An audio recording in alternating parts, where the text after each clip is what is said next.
અમરેલીમાંથી નકલી બીડી બનાવવાનું કારખાનું જે છે તે ઝડપાયું છે। નકલી બીડી બનાવવાના કારખાનાનો પર્દાફાશ અમરેલીમાંથી કરવામાં આવ્યો।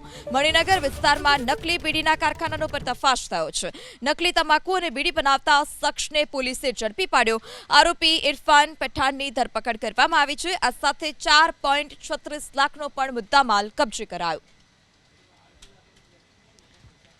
ત્યારે જે મુદ્દામાલ છે તે પણ જપ્ત કરવામાં આવ્યો છે। આ સાથે એક શખ્સની ધરપકડ કરવામાં આવી। ઘટના અમરેલીની કે જ્યાં નકલી બીડી બનાવવાનું કારખાનું ઝડપાયું છે। મણિનગર વિસ્તાર કે જ્યાં મણિનગર વિસ્તારમાં આ કારખાનું ધમધમતું હતું। ઘટનાની જાણ થતાં જ દરોડા પાડવામાં આવ્યા।